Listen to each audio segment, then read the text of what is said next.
Hello everybody and welcome back to Kampala Road, part 2 of the saga of the Gadwall A4. Thank you everybody who commented, took time to watch first of all, and then commented about the possible problems, which I didn't spot. If you hadn't watched the previous video, I changed the motor because the loco was not running particularly smoothly, I think is probably the best way to put it.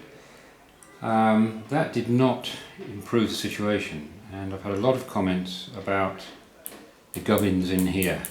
There may be something wrong with one or two of the cogs in there, which make up the gearbox, I guess, or possibly people spotted on the video that this wheel, or the other side, I'm not sure which, wobbled slightly, so we're going to have a look at that as well. Something else that was brought up was, and I should have really taken it off yesterday, was all this gubbins here, the TV suppressor. It is known to affect decoders, because as it was pointed out to me, decoders already have it built in. So this should really go, so that is obviously something else that's got to be dealt with. But I'm interested in what's in here to see what happens. The problem I've got, of course, is spare parts. I can't get them, so we'll have to see how I go. And let's have a look at this first. I think we'll turn it upside down and have a look at this. Right, it was suggested that this is loose. I don't know what I'm looking at here. It's loose, but isn't it meant to be like that? I'm not sure. I think I'm going to take this bottom plate off. Let's have a look if there's any rubbish, junk in there, whatever. You cannot pull that plate off completely. There are two wires coming down here, obviously from the PCB or the motor. Well, it'd be from the motor because the PCB is in here. So you can't pull that off. There's a little bit of fluff on the pickup there. I'll clean these, that's nice and clean. But it's absolutely spotless in there. It is very clean, almost looks new. I can't complain. So the other suggestion, you may realise I'm not too sure what I'm doing here. The other suggestion was the gearbox to the driving wheel. There may be a split cog or a oval, slightly oval, or one out of place. Somebody said these wheels were wobbling. Anyway, let's, I'm going to put that back and try from the top. All looks good to me from the underneath. Right, so immediately I have found a piece of plastic here in the grease.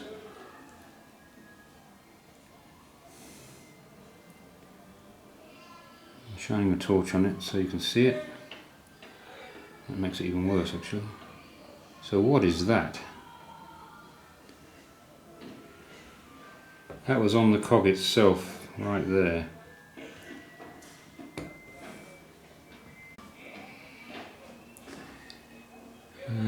Just a piece of plastic. Is that out of focus? In focus?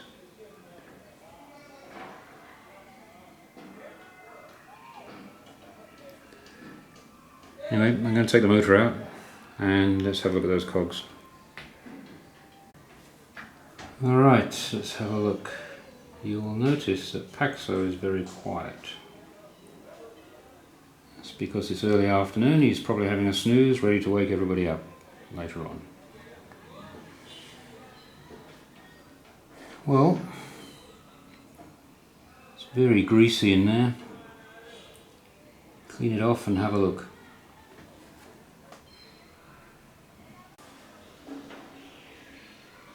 I don't see anything wrong with that.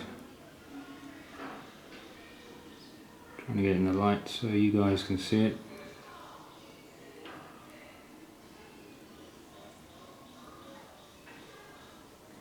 Looks good to me. When I first took it off, it did look as if that smaller cog was not quite centre. But I think now that was my imagination. Looks okay. We'll keep digging.